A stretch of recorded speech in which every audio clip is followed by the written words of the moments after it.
Oh my god.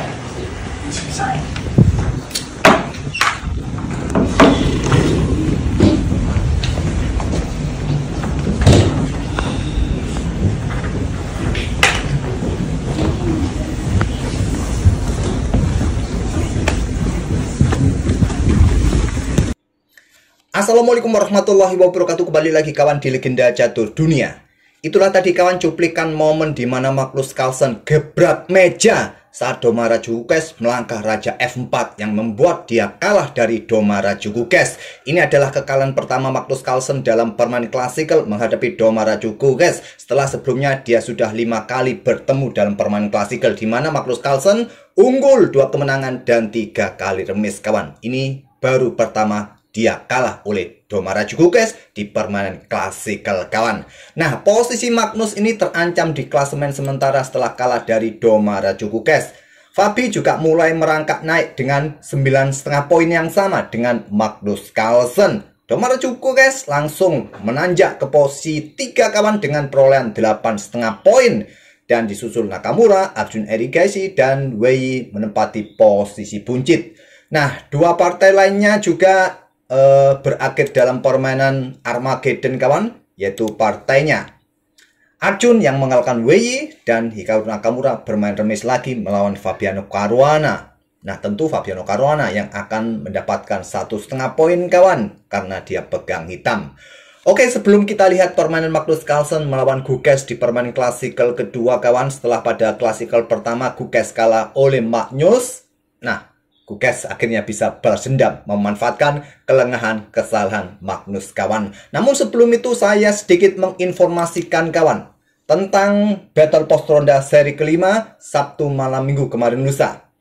Kita dapat kemarin ya ada 3 pemenang, Adam Jeff, Anissa, dan Arek Ngerse. Tentu Arek Ngerse ini sudah sejak awalnya kita notif bahwa dia tidak punya hak untuk mendapatkan hadiah karena dia menggunakan akun baru. Memang sengaja saya biarkan dia bermain kawan.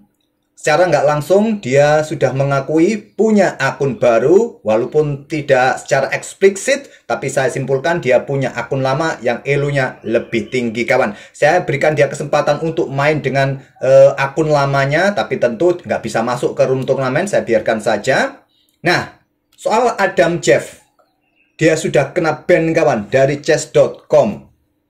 Dia terindikasi melakukan kecurangan. Walaupun tidak secara langsung eksplisit menggunakan engine, tapi dari deteksi awal yang saya temukan kawan, akhirnya saya membuat laporan pada chess.com. Saya kirim email kawan, tidak hanya report di akunnya, tapi saya email secara eksplisit, saya jelaskan kronologinya satu persatu dan indikasi-indikasi kecurangan. Walaupun mungkin tidak bermain dengan engine, tapi dia pemain yang mungkin sudah mahir, tapi menggunakan akun atau elo yang rendah untuk masuk ke turnamen itu kawan. Nah, akhirnya chess.com juga merespon email dari admin dan pemain ini di-ban kawan. Ya, belum tentu pelaporan admin ini juga ditanggapi oleh chess.com. Kalau tidak menemukan bukti yang kuat, chess.com juga tidak akan ban akun kalian. Tapi kalau chess.com punya alasan kuat untuk ban akun kalian menurut pelaporan admin dan bukti-bukti yang admin kumpulkan, ya nggak akan di-ban kawan. Tapi bukti yang admin kumpulkan, analisis yang admin buat cukup bisa meyakinkan, ya bisa kena ban akun kalian kalau kalian melakukan kecurangan di turnamen Battle Post Ronda nanti. Nah, otomatis kawan, pemenangnya akan kita geser ya. Pemenangnya kita geser ke Anissa 2006. Nah, untuk Anissa 2006 ini kawan, admin tidak menemukan bukti kecurangan yang kuat kawan, baik dari engine ataupun juga penggunaan akun baru ya. Memang akunnya baru, cuma kekuatannya sepertinya memang di angka 1700-an elo blitznya kawan. Saya rasa untuk sementara Anissa ini masih bermain wajar. Nah, untuk posisi 23 kawan akan kita geser untuk Evano dan Misteri ya. Sekali lagi admin membutuhkan waktu 3 hari ya. Biasanya hari Rabu hadiahnya akan kami transfer kawan. Selama jeda itu kita juga masih menunggu report dari chess.com kawan ya. Kalau nggak ada pelaporan seperti itu mungkin chess.com akan menggunakan sistem otomatisnya. Nah, kalau ada hal yang meragukan kita bisa email atau melaporkan secara langsung kawan ke chess.com. Oke, itulah sekilas info dari Battle Post Ronda seri kelima Sabtu malam minggu kemarin lusa. Dan sekarang kita ke papan permainannya Magnus Carlsen versus Doma Raju Gukesh dalam permainan klasikalnya. Gukesh sekarang pegang putih kawan, bermain dengan pion E4. Nah, mereka bermain dengan Ruy Lopez lagi. Magnus bermain dengan pertahanan dua kuda atau Berlin Defense untuk menawarkan permainan terbuka endgame lebih cepat. Tapi Doma Raju Gukesh mencoba akselerasi yang lain kawan dengan pion D3. Untuk support pion E4-nya menolak untuk bermain remis cepat. Dia mencoba ingin keluar menang. Pertahanan dua kuda ini cukup solid kawan untuk menghadapi Ruy Lopez. Kalau kalian ingin mendapatkan kemungkinan remis besar, ya bermain dengan dua kuda. Tapi kalau kalian ingin mendapatkan kemenangan, ya coba akselerasi dengan mungkin Morphy Defense atau variasi klasikal, gajah C5, terserah kalian. Oke, pertahanan dua kuda Berlin Defense dipilih oleh Magnus, pion D3, kemudian gajah C5. Untuk mempertahankan pion ini kawan ya. Pion C3. Kenapa nggak dicaplok? Dengan cara seperti ini. Nah, persiapan gajah C5 ini seperti ini, antisipasi yang sudah disiapkan kawan. Nah, inilah. Ya. Dia bermain dengan gajah C5 seperti itu. Jadi, pion C3. Rokade, sekarang pion D6, perkuat posisi pion pusat ya, dan gajah juga siap dikeluarkan, pion H3 kontrol petak G4, Magnus dengan pion A6, gajah mundur, pion H6 juga kontrol petak G masing-masing kawan. Di sini ada benteng E1, pion B5, gajah mundur C2, dan gajah B6. Lanjut Magnus masih di langkah-langkah teori seperti ini kawan. Diagram seperti ini masih cukup lazim, cuma urutan yang berbeda kawan.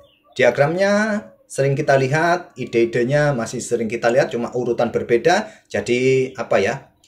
Di sini ada satu permainan bermain dengan pion D4, tapi kuda BD2 dipilih oleh Doma Raju Gukesh. Sebetulnya di daftar game yang pernah dimainkan ini merupakan langkah baru. Cuma ada beberapa game nantinya juga mencapai posisi yang sama kawan. Jadi sekali lagi ini kita anggap bukan langkah yang baru ya. Perkembangan kuda BD2 dari Doma Raju Gukesh. Magnus dengan kuda E7-nya selain siap manuver kawan dibawa ke sayap raja, dia bersiap untuk bermain dengan pion C-nya.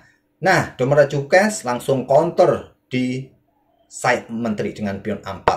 Baru kita dapat langkah pion A4 ini langkah baru. Ada dua game sebelumnya memainkan kuda F1 kawan, yang diikuti dengan langkah kuda G6 ataupun ada yang memainkan pion C5. Kalau kuda G6 di sini, nah baru pion A4. Langsung pion A4 oleh Doma Raju Gukesh, benteng B8 lanjut Magnus. Sekarang Gukesh bermain di center pion D4. Kuda G6 lanjut Magnus untuk menahan pertukaran. Biarkan saja putih yang melakukan pertukaran, ambil balik menggunakan pion D. Hitam masih punya kontrol dengan pion center. Jadi kuda F1 lanjut Doma Raju Gukesh, Magnus counter petak pusat dengan pion C5, kuda G3, dan Magnus serang petak pusat pion C pukul pion D4, pion C ambil balik pion D4, kemudian pion B ambil balik pion A4, gajah ambil balik kawan. Selanjutnya gajah B7 lanjut Magnus. Menempatkan di diagonal terang panjang, mengincar pressure petak E4 kawan. Dua gajah ini cukup merepotkan posisinya. Langsung mengarah ke jantung pertahanan Raja Putih kawan. Dan benteng A3 menurut engine paling kuat di sini atau pion B4. Tapi yang paling kuat, satu-satunya langkah yang paling direkomendasikan adalah benteng A3. Tapi Gukesh melangkah pion D5. Dia menutup diagonal terang, tapi dia membuka diagonal gelap. Ya, sama juga bohong ya. Repot, posisi gajah Magnus ini sudah sangat-sangat berbahaya buat pertahanan Doma Raju Gukesh. Da pion A5, berikan tempat bagi gajah kalau ingin Nah, di sini nanti kalau dia ingin bermain kawan, kalau ingin ditarik mundur ya bisa juga. Berikan tempat juga menghentikan laju pion B4. Gajah E3 menantang pertukaran. Gajah C8 untuk menarget pion yang di sini. Mungkinkah nanti terjadi pertukaran dan tidak ada kontrol pada peta F4 dengan adanya kuda dan gajah mengincar peta G2H3? Kita lihat saja. Pion B3 dan Magnus gajah pukul gajah E3 agar tidak ada yang mengawasi peta F4 kawan. Kalau menggunakan pion, jelas ya konstruksi pion kalian rusak kawan. Gukes ambil balik langsung dengan benteng, membuat kesempatan kuda Magnus lompat ke F4. Apakah ada ide pengorbanan di sini nanti kawan dengan dukungan gajah? Kita lihat saja. Gajah C6. Nah, sudah saatnya gajah ini diluncurkan kan. Mungkin Magnus sudah mengkalkulasi itu semua. Sudah dikalkulasi pasti. Tapi mungkin dia ragu, dia tidak ambil jalur ini kawan. Nah, nanti bisa diikuti seperti ini. Raja naik ke G2, kuda F4 cek lagi, raja ke G1, nah diikuti kuda G4 kawan, berikan juga bagi menteri jalan, tapi masih ada cukup kuat kuda di peta F3, tapi ada ide juga pion-pion ini siap didorong kawan. Magnus memilih dengan langkah benteng B4 saja untuk menekan pion yang di sini. Menteri C2 berikan backup pada pionnya kawan. Opsi yang lain kuda ini ke D2 langsung. Oke, dengan langkah Menteri C2 ada pion G6. Kemudian Raja H1 untuk menghindari jangkauan skak ya dari kuda ini. Kemudian Gajah A6. Awas, sangat bagus posisi gajah ini kawan. Mungkin dengan ide kuda nanti lompat ke peta D3 atau dengan gajah untuk menyerang pion yang ada di peta E4 ini. Gukes memilih menyerang pion lemah kawan. Opsi yang lain juga raja ini ke H2. Raja ke H2 tidak perlu khawatir soal gajah yang ingin menusuk ke peta D3. Tapi mencoba menyerang pion lemah juga. Gajah D3 lanjut Magnus. Jelas ya targetnya adalah pion E4 juga blokade dukungan benteng pada pionnya ini. Di sini kuda D2 untuk perkuat posisi pion-pionnya. Pion H5. Usir kuda. Pion ini lemah. Bisa dicaplok dengan gajah. Nanti kuda kah, benteng kah? Nah, menteri ambil pion A5. Menteri pukul menteri. Ambil balik. Sudah tidak ada menteri di langkah ke-28 ini. Kontrol waktu tidak jauh berbeda. Masing-masing punya 20 dan 24 menit. Tentu saja pion H4 sekarang lanjut Magnus. Benteng A4 menantang pertukaran supaya tidak ada dukungan di baris keempat ini kawan. Nah, anggap contoh seperti ini. Benteng pukul benteng, pion ambil balik, mungkin mendapatkan kuda di sini kawan. Masalahnya ya, ambil balik tidak ada yang menjaga gajah. Kuda dalam ancaman. Putih bisa menang dengan pion yang sangat menjanjikan ini. Jadi Magnus perkuat dengan benteng satunya, benteng FB8, supaya di bas keempat nanti tetap ada benteng. Benteng turun ke A2, kemudian Raja G7 menghindari back rank dan persiapan untuk segera naik. Ataupun juga langsung ambil kuda. Ya kasusnya sama kawan. Gajah ini perlu dukungan ya. Ini adalah langkah rekomendasi terkuat dari engine. Raja G7, luar biasa, Magnus Carlsen. Benteng A7 menusuk bas ke-7 kawan. Nah, di sini ada benteng D4 jaga gajah sebelum ambil kuda. Ada kuda F3 serang benteng kawan dan pion ambil kuda. Di sini pion pukul pion. Kenapa nggak ambil dengan kuda langsung? Ya, jelas ya. Di sini pion pukul pion. Nah, coba lihat sangat-sangat nggak enak sekali. Nah, pion ambil balik pion G3 langsung ancam kuda kawan. Dan kuda caplok pion H3.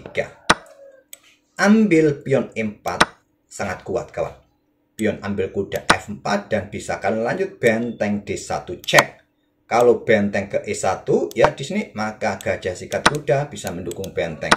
Kalau dengan kuda yang blokade maka pion E pukul pion F4. Kalau di sini raja naik ke peta H2 kawan, bisa berlanjut pion pukul pion ancam benteng. Benteng mau kemana kawan? Susah juga ya. Kalau benteng mundur ke E2, nah kuda G4 ini juga sangat-sangat jamin. Diikuti benteng ke sini, wassalam ya, wassalam. Ya, ini langkah terbaiknya. Gajah ambil pion E4, tapi Magnus tadi korbankan kuda. Nah, pion ambil. Kalau kuda ambil benteng sekarang, masalahnya ada di sini. pion ambil balik kuda dan benteng tidak punya tempat yang bagus. Ya, kalau sikat gajah langsung, maka ceknya di sini, benteng jatuh. Kalau benteng ini geser saja ke sini kawan, ya tinggal gajah ambil pion, tetap posisi benteng terancam. Cukup kompleks di posisi ini kawan, cukup kompleks. Keputusan yang tepat dari Domaraja Gukes dan gajah ambil pion E4. Di sini raja naik karena posisi kuda dalam posisi pin nggak bisa ambil benteng ya. Raja naik menghindari pin, benteng geser. Pion G4. Langkah bagus untuk mengusir kuda kawan supaya lajur F ini bisa terbuka, atau mungkin kuda juga siap lompat mendukung benteng kawan. Kita lihat saja nanti ke depan. Gajah ambil pion D5. Opsi yang lain benteng H8. Benteng H8 menurut engine paling kuat, atau simplifikasi agar tidak ada ancaman petak G5, ambil kuda F3 saja. Oke, ambil pion saja untuk mendapatkan materi kawan. Gajah pukul gajah, ambil balik kulit kuda, ancam benteng, benteng E2, kuda F4, benteng geser ke C2. Ya, siap menusuk ke baris ke-7 kawan. Dan diikuti kuda ini juga cukup berbahaya. Oleh karena itu Magnus langsung keluar. Nah, di sini pion H4 untuk dukungan kuda dan potensi skakmat itu ada. Jadi raja geser ke E6. Kuda cek, raja keluar ke D5. Kalau ke sini ya checkmate ya, checkmate. Raja keluar ke D5. Cukup menarik. Sudah maraton rajanya Magnus Carlsen berada di center sekarang. Benteng A5 cek, cuma dikejar-kejar ya dalam posisi yang sangat terbuka, cek lagi. Raja maju D3 dan di sini benteng F2. Magnus kemudian membuat kesalahan. Kesalahan pertamanya bermain dengan pion F6. Langsung pion F5 di sini bagus kawan. Anggap contoh ya, pion pukul pion yang di sini, maka ya ambil balik dan pionnya bagus solid. Ya mungkin di posisi ini saat bermain dengan pion F5, engine mungkin akan melakukan skak di sini. Raja C2 saja. Kalaupun ada skak di sini, ya tinggal geser ke B2 kah? Bisa ya? B2 saja. Oh, sorry. Tadi cek di sini maksud saya. Cek di sini ya raja B1. Magnus dengan pion F6. Usir kuda. Ada benteng F3 cek dulu. Raja E2, kemudian benteng cek lagi kawan. Nah, blokade. Benteng pukul benteng, ambil balik dan kuda cek, raja E2. Kemudian coba lihat kawan, posisi dua pion dalam posisi terancam. Kalian tidak bisa menyelamatkan salah satunya. Mendekati benteng terlebih dahulu raja G3 dan posisi pion ini jatuh di langkah berikutnya kawan. Ada pion D5. Langkah bagus dari Magnus untuk melepaskan pion F-nya untuk membebaskan pion di lajur D. Jadi kuda ambil pion F6. Sekarang benteng F8 kawan. Harus berhati-hati. Harus berhati-hati. Benteng F2 cek. Kalau langsung kawan seperti ini, garbu benteng, garbu pion, bedanya di sini. Kuda H5 cek ya. Nah, benteng jatuh kawan. Benteng jatuh. Jadi benteng F2 cek, raja E1, kemudian kuda D7. Nah, posisinya hampir sama ya, tapi ada perbedaan di sini. Magnus melangkah kuda E2. Kalau melakukan taktik yang sama dengan kuda H5 cek, bedanya di sini. Pion ambil kuda, benteng pukul benteng, masalahnya kuda ambil pion E5 kawan. Dulu ya, dan ada potensi skak di sini kawan ya, garbuan. Jadi kehilangan tempo. Kalau benteng E2 serang kuda, tinggal pion pukul pion G6. Dan dua pion ini sulit kalian kejar kawan. Sulit kalian kejar. Coba lihat. Coba lihat. Nah, kalau kalian dorong pion ini sendiri, ya raja ini bergerak ke peta F4 untuk menghindari tempo, kejar pion, dan bisa dorong. Itulah yang menjadi pembeda di posisi ini. Dengan kontrol waktu yang mepet kawan, Magnus di sini mulai terlihat panik karena sudah tidak bisa untuk membuat discover check di sini untuk mendapatkan benteng. Dia tahu betul itu. Dia tahu betul juga posisi pion, posisi bentengnya dalam posisi garbuan. Dia tahu betul itu. Tapi dia tetap melangkah kuda E2 cek. Berharap pada dua pion bebasnya menyerahkan benteng kawan. Pukul, ambil, benteng jatuh. Magnus berharap dengan pion bebasnya, tapi kudanya Domarajo Gukes mampu mengejarnya kawan. Mampu mengejarnya. Nah, Raja E3 untuk cover peta E4. Di posisi hanya ada satu langkah kemenangan. Kalau ingin remis, kuda caplok pion D3. Kalau ingin remis. Tapi kalau ingin menang, panah bertanda biru itu adalah langkah kemenangannya. Dan Gukes menemukannya. Idenya apa? Idenya lompat ke B2 untuk jaga peta terakhir. Magnus masih mencoba dengan pion E4. Domarajo Gukes juga dorong pion H5-nya. Pion pukul, ambil balik. Gukes mempunyai pion bebas juga yang lebih cepat bisa promosi di lajur H. Gampanglah pion di lajur B ini. Magnus masih mencoba. Raja D2 Gukes, kuda B2. Jelas kontrol peta. D1 kalau didekati sekarang, maka kuda ke C4 saja. Tetap ya, kawal atau siap membegal pion-pion ini kawan. Nah, pion didorong, jangan kalian caplok karena remis bisa kuda bergerak ke E3, cek saja. Nah, raja tidak bisa mundur ke sini. Kalau raja ke sini untuk tetap mempromosikan pionnya, kalian bisa terserah. Raja ke peta F4 kawan untuk jaga pion di sini, kuda siap dikorbankan atau ke sini, atau raja dekati kuda, raja backup kuda saja supaya tetap bisa menjaga peta D1 dan dia punya kesempatan dorong pionnya sendiri. Magnus memilih dorong pion E3 langsung, kuda C4 cek, raja E2, raja F4 dan Magnus boom gebrak meja. Dia menyerah di posisi ini kawan. Pion jatuh kawan. Ya, pion jatuh.